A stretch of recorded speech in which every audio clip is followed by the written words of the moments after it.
Hello friends, welcome to ISS platform. आज है 25 नवंबर और 25 नवंबर करेंगे हम करंट अफेयर के एमसीक्यू। देखो, लेक्चर स्टार्ट करने से पहले मैं आपको बताना चाहूँगा कि मेरा अभी एक फाउंडेशन बैच चल रहा है इकोनॉमिक्स का, और अभी आप जाइए इस वीडियो को देखने के बाद प्लेलिस्ट में, चैनल के प्लेलिस्ट में आपको एक फोल्डर मिलेगा इकोनॉमी का, जिसमें आपको इकोनॉमिक्स के वीडियो मिलेंगे। अभी वो फाउंडेशन बैच कंटिन्यूसली चल रहा है रेगुलरली, और 1 या 2 दिन में वीडियो आ रहे हैं। तो अभी कंटिन्यू कर दीजिए उस बैच को, जिससे आपका इकोनॉमिक्स इतना स्ट्रांग हो जाएगा। और मैंने उसमें इतना इजी तरीके से पढ़ा रहा हूं कि 5th का बच्चा हो, चाहे 10th क्लास का हो, चाहे ग्रेजुएशन हो, चाहे यूपीएससी की तैयारी कर रहा हो, तो अभी उसको इजी समझ आएगा। क्लियर? चलते हैं, without wasting time video start करते हैं। First question, how many seat has been won by BJP party in recent assembly election of Maharashtra state. देखो, आप जानते हो कि महाराष्ट्र में अभी असेंबली इलेक्शन हुए थे और 23 को इसका रिजल्ट भी आया था।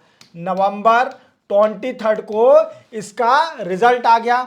अब ये पूछ रहा है कि बताइए कि बीजेपी गवर्नमेंट ने, सॉरी, बीजेपी पार्टी ने कितनी सीटें जीती हैं महाराष्ट्र असेंबली में। तो सबसे पहले अपन जान लेते हैं कि महाराष्ट्र असेंबली में कितनी सीट है। तो 288 सीट है महाराष्ट्र असेंबली में। कितनी है?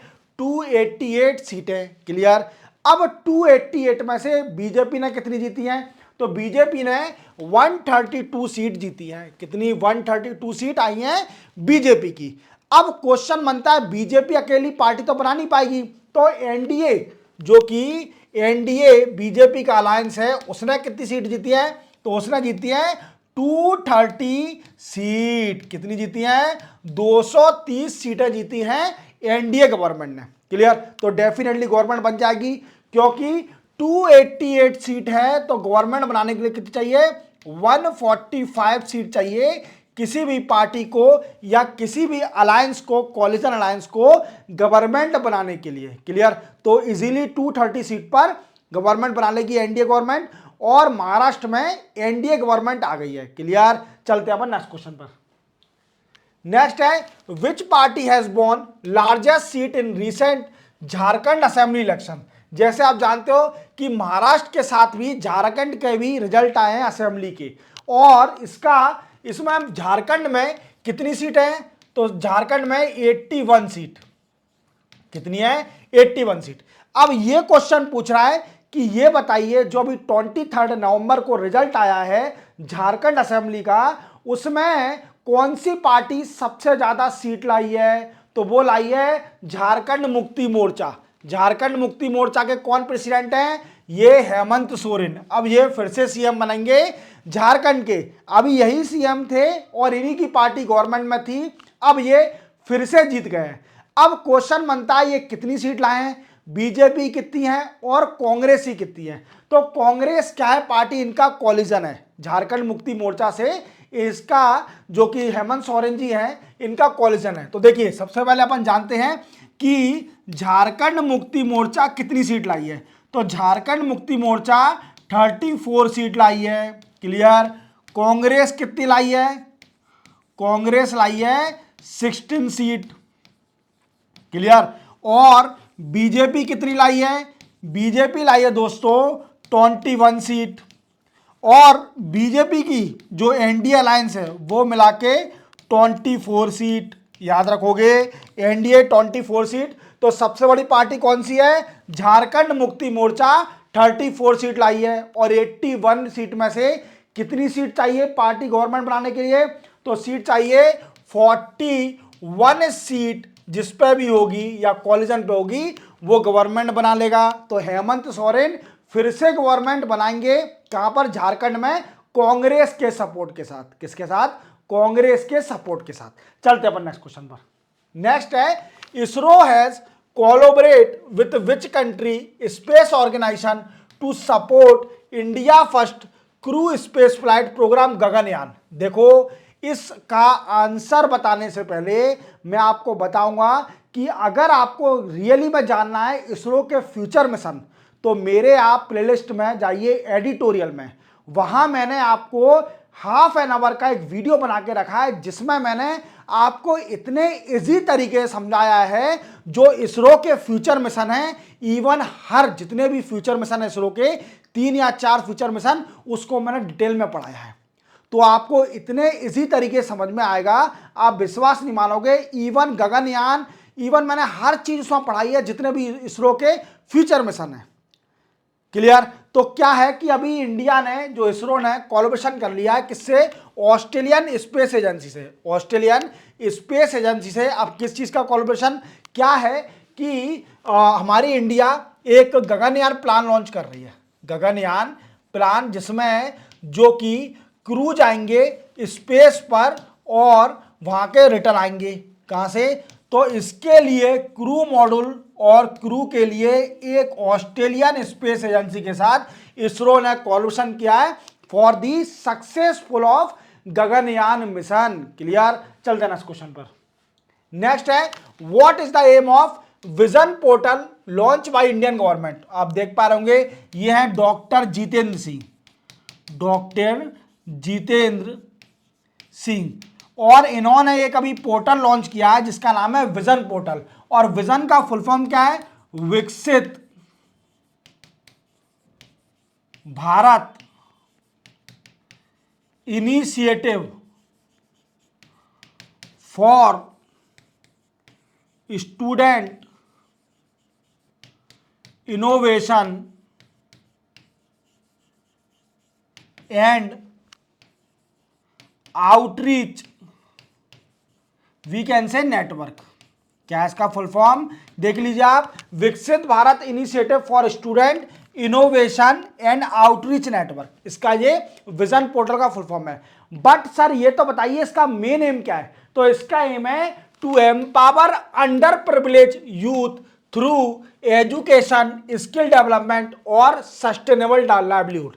क्या है कि देखो, जैसे आप जानते हो कि अंडर प्रिविलेज, जो कि we can say economically weak बच्चे हैं, जो कि अंडर प्रिविलेज हैं, जो कि गरीब बच्चे हैं, उनको एजुकेशन देना, it is the main motive of the vision portal. याद रखोगे, अंडर प्रिविलेज यूथ को एजुकेशन देना, इनोवेशन, स्किल उनकी बढ़ाना और सस्टेनेबल लाइवलीहुड करना, that is the main motive of the vision portal. Clear? चलते हैं नेक्स्ट क्वेश्चन पर।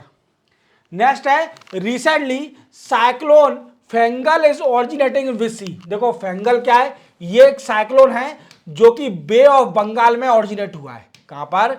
बे ऑफ बंगाल में ओरिजिनेट हुआ है। और इसको नाम किसने दिया है?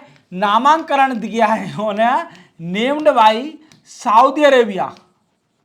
किसने? सऊदी अरेबिया ने इसको नाम दिया है। और देखिए आप, ये साइक्लोन कहां पर है? आसपास कहां पर ओरिजिनेट हुआ है? यहां पर। और ये क्या है? साउथ अंडमान। साउथ अंडमान के आसपास ये साइक्लोन ओरिजिनेट हुआ है, बे ऑफ बंगाल के अंदर। और इसका नामकरण किया है किसने? किसने किया नामकरण?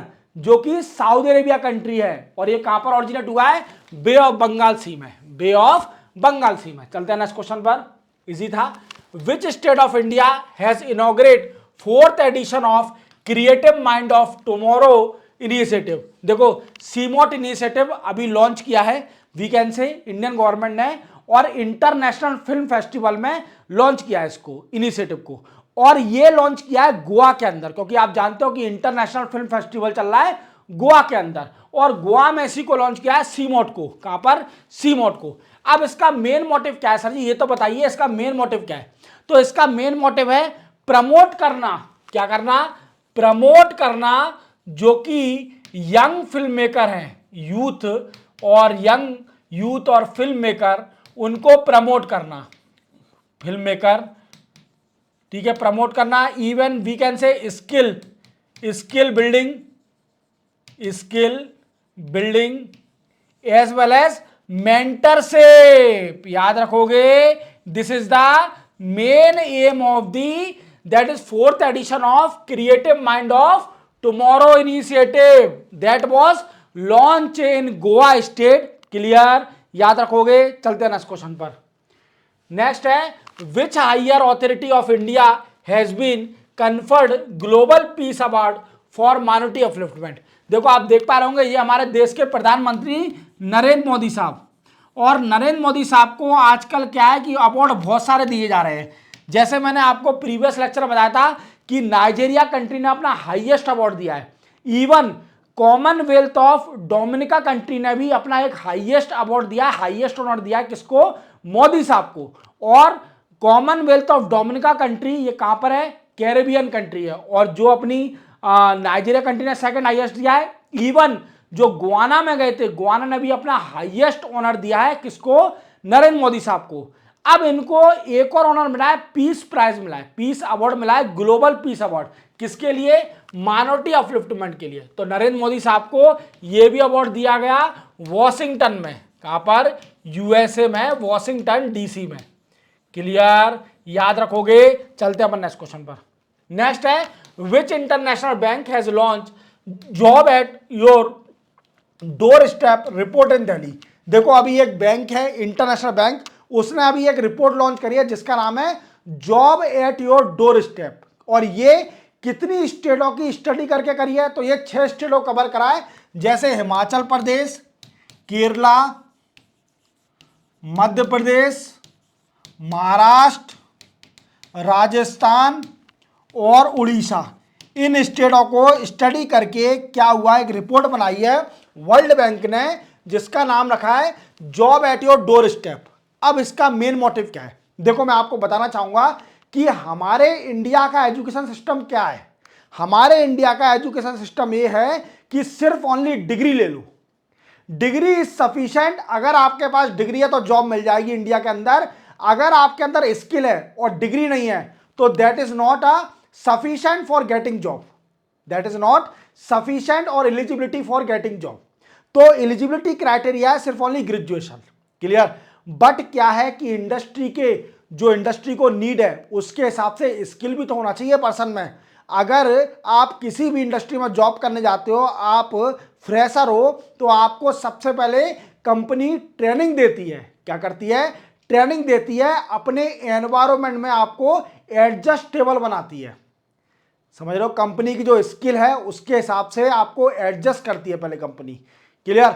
बट क्या है, इसका रिपोर्ट का भी यही मीनिंग है कि जो बच्चे हैं उनको स्किल्ड करना, जो इंडस्ट्री की नीड है उसके हिसाब से उनको स्किल करना। और ये 6 स्टेट को कवर किया गया है, जो कि स्टेट है हिमाचल प्रदेश, केरला, मध्य प्रदेश, महाराष्ट्र, उड़ीसा, राजस्थान। ये 6 स्टेटों को कवर किया है। इवन ये वर्ल्ड बैंक ने रिपोर्ट निकाली है न्यू दिल्ली के अंदर। क्लियर? तो बच्चों इसी के साथ ये भी लेक्चर 25 नवंबर का करंट अफेयर के एमसीक्यू कंप्लीट होते हैं। चैनल को सब्सक्राइब और बेल आइकन प्रेस करना ना भूलना।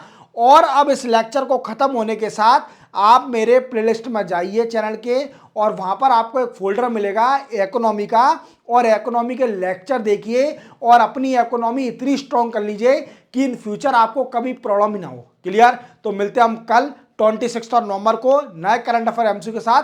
तब तक के लिए जय हिंद।